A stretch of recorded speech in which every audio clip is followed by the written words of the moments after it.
Hello. Thank you. This is the second song from a project that me and Daisy are writing, which is about the Pendle Witch Trials. I heard someone say that. Do you want to talk about what you're doing? Oh no, you're not near a microphone. Okay, shall I try? I'm not even going to try. Okay, all right. So I'll talk about the Pendle Witch Trials. Yay! Hooray for aircon, by the way. That's the person that I want to thank tonight, is the air conditioning. So the Pendle Witch Trials were happened in the 1600s in Lancashire, and it was a group of mainly women who lived on the outer edges of society who got caught up in... they were scapegoated, basically, by some more educated men that were trying to gain favour with the king and ended up getting blamed for some stuff that they probably didn't do. Anyway. So this time... We're doing something quite different. This is why I'm taking a while to set up. So this time, you might notice I've got all this technology. Yeah. So we got a loop pedal, which is why I'm kind of nervous, actually, because it's technology. Me too. I've got to control it. Okay. And last time we had the honour of performing with this amazing band. Well, slightly different band, sorry. But... not awkward at all. But an amazing band, shall we say, and some of whom are here tonight as well. And and it was amazing. But we thought we'd try something different because we wanted to just experiment. And this is kind of what this is about a little bit. So this is definitely an experiment, and this is using just voices. So we're a cappella tonight. And hands. And hands and things. Hands as well. And one foot. My foot controlling this pedal, which is going to be doing some looping. Okay. So this song is called Incantation for Rain.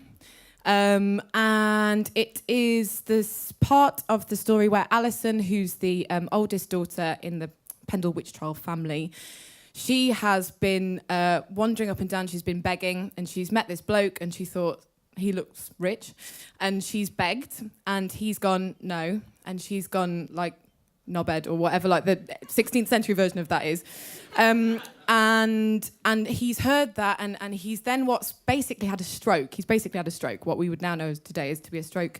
And she doesn't know that. And so she just has said something, and she's seen him collapse, and she thinks that she's done it by cursing him. And that was really the sort of event which triggered the whole witch trial, which ended up killing loads of them. So this is her trying to work through her guilt of accidentally giving this man a stroke.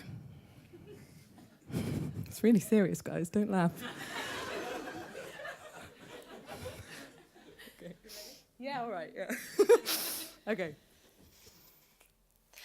Dum da dum da, dum da dum da, dum dum da, dum dum, dum dum da, dum dum, dum da dum da, dum da dum. Dum da dum dum, dum da dum dum, dum da dum dum, dum da dum dum, dum da dum dum, dum da dum dum. Earth beneath your feet is all you ever need. Sky, she smiles on me.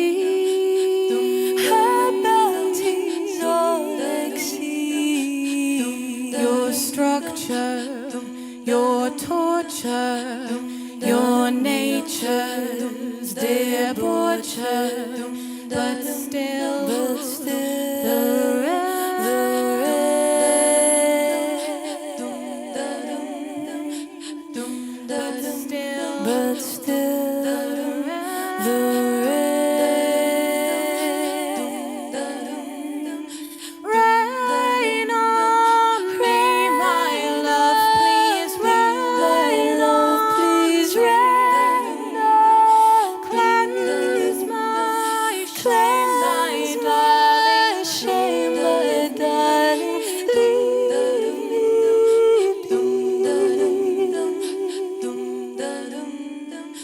dum da dum dum, dum da Days have gone and still I walk, will I be free? Mother always said, against them you won't succeed.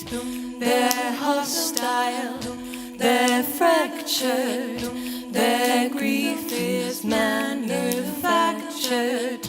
But still, the rain.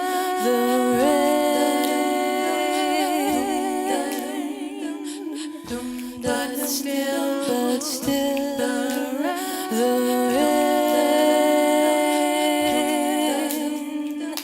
Rain on me, my love, please rain on me. Cleanse my shame, my darling, lead me.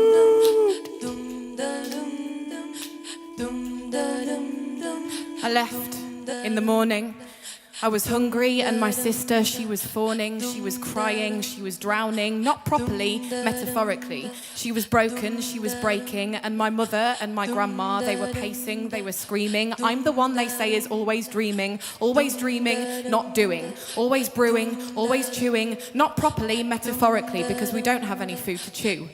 So I went out and I saw you, and you looked healthy and you looked wealthy. So I asked, would you have a penny? And that look, your eyes nearly burned through mine. You said no 1,000 times by saying it once like that, the way that you did. And I was hurting, I was aching, so I mistaked all of my mistakings and I cursed you under my breath. But not a proper curse, not an incantation, not an act of damnation, just a simple fuck you. But I don't know how you took it. You must have felt it and mistook it, because the ground so quickly shook it and threw you to the floor, and you slumped and you scrabbled. I stood and watched your brain unravel, and your body seemed to melt down one side, and your words went all slurry, my conscience went blurry. Was it me? Did I do that? And I'm sorry that I ran. It wasn't me, it was my legs.